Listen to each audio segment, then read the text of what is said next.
What's up everyone, Lion Roar here, and in today's video I'm going to share with you the top 10 talents to start with in Hogwarts Legacy.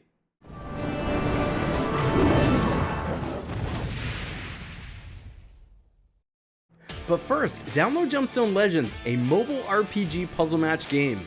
Use the link in the description to start with free stuff, including a bonus hero. Alright, first I want to discuss the logic behind the top 10 talents I chose, and that is to make you the most powerful and flexible mage you can possibly be in the early game. In fact, 8 out of the top 10 talents are extremely offensive. Now, because this is a top 10, you should be relatively close to level 16 where you can unlock the second tier. The first tier of talents unlocks at level 5, the second tier unlocks at 16, and then you should have 12 talent points available to you. I'm going to start off with some honorable mentions because quite honestly, I believe that there's like 20 talents that are worthy of being in the top 10, and you could go a number of different routes. So this is just going to be my opinion, but I'm going to tell you why I didn't include some of these talents in the top 10. Not that they're bad. You could totally use them, and that's why I'm going to mention them, because slightly different builds will bring you slightly different things. But I want to give you my rationale on why I didn't include them and why I did include the ones I did include. Now, the core talents are probably the most important, no matter what build you ultimately decide to go with down the road. It's the core talents that everybody needs to take a look at and add. There are a few honorable mentions in this one. The first one I'm going to highlight is Swift, which is a very defensive but now offensive type of talent. And that's because when you hold down the dodge button, you're actually going to zoom through space like 30 feet. You can see there, there's a little example of this. And not only dodge whatever attacks are incoming, but also get right up on the enemy. This is going to be really important if you want to eventually increase the Incendio spell, where you need to be close to your opponents. Now, the reason I didn't include this one, and why I argue it could be a mid-tier type of one to add, is because the game tells you when to dodge, and it doesn't matter if you dodge 5 feet or 30 feet, you're still going to dodge whatever incoming attack there is. So I didn't find value in that being one of the first 10 that you choose, but I do find value in it allowing you to get right up on opponents down the road. Now, there are a family of talents here that kind of all do the same thing that I also like, but I'm including as honorable mentions, and that is Protego Absorption, Evasion Absorption, and Basic Cast Airborne Absorption. And what happens with all three of these is that by doing various behaviors throughout the match, you're actually increasing your ancient magic meter so that you can do one of those really devastating specials. Now, why didn't I include this in the top 10? Because, you know, that's pretty powerful, right? Well, the reason is because I believe the top 10 should be made up of talents that increase your ability to win the match from the moment it starts. These are kind of win more talents. You're probably already winning if you've collected enough ancient magic to be able to set the special off. However, I think these are good mid-tier. Like, you know, once you get past the top 10, these are good to add because you are going to eventually get into long, tough fights where you're going to be using the ancient magic a lot in the middle of the battle instead of like towards the end when you've already pretty much devastated everybody. So you can grab these later on. Now, I'm going to pick 2 here since I have 12 talent points available, and I'm going to tell you why I'm choosing them. First, I am actually going to choose Swift. And the reason I'm choosing Swift is because I am using dodge a lot. And so I want this to give me more maneuverability around the battlefield. And because I'm using dodge a lot in my battles, I also want evasion absorption. So while I'm doing that, I might as well build up the ancient magic. Okay, now let's take a look at the top 10, and this is in no particular order. But first up, I have the Wiggenweld Potency 1, and this is because you're going to get a lot more HP back through the game, meaning you're going to need to use less Wiggenweld potions and also buy less and brew less, so you can spend more time playing the game rather than doing that.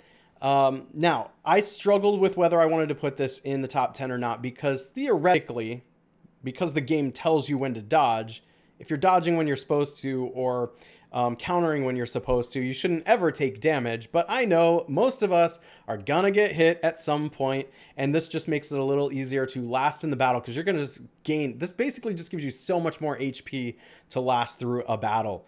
And it's just easier on your inventory as well. Now, next up, we have basic cast mastery. And I'm going to choose this one because obviously reducing spell cooldowns is extremely powerful. This game's all about casting spells, so the more spells you cast, the more likely you are to win. I don't think it needs any more explanation than that. And another one that's kind of related is Spell Knowledge 1. So you've probably noticed as you've been adding spells, you only have 4 available to you. By unlocking this Spell Knowledge 1, you now get the second menu of them, so you can actually rotate between them. You're doubling the amount of spells available to you in any given match. So of course I'm going to go for that. I want more spells to choose from. Along with that is Spell Knowledge 2 and Spell Knowledge 3. And now we have quadrupled the number of spells that we have available in battle. Obviously that's powerful. That's not another one that I think I need to explain very much, but if you're enjoying wielding the spells and just using all the different things available to you, then this is the route you need to go, and it sets up every single other build that you're going to lean in on in this game. All right, so next up, we're going to move out of the core spells, and there's lots of good core ones, like I mentioned. You should definitely come back here in the mid-game and start loading up on those. But I'm just going to move over into the regular spell section here, and I'm going to choose Confringo Mastery. Almost mispronounced that. Confringo Mastery. Some people are going to argue with me on this. I guarantee I'm going to see it in the comments. In fact, a lot of people really like this Incendio Mastery, and I can see why. In fact, I think you could go, this could be an honorable mention, I think you could go this route, especially if you choose Swift to get right up on enemies. But I'm choosing Confringo Mastery for one reason. What really separates it from Incendio, in my opinion, is its distance. It's got range. But it does only hit one opponent as compared to Incendio. But with Confringo Mastery, now you're hitting multiples. See, there's going to be fiery bolts that charge out from the one that was hit. And that's going to mean that now you have an area of effect type of damage that's much more targeted. I like the range on that. That's why I'm going with this one.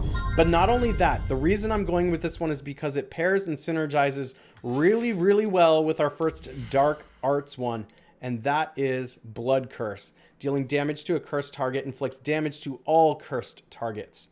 All right, now curse means that whenever you deal damage while it's cursed, they're going to take more damage, right? So increased damage. Now this is becoming exponential. Now your Confringo is not just hitting one opponent, it's hitting multiple opponents. Now the opponents are open to being dealt more damage.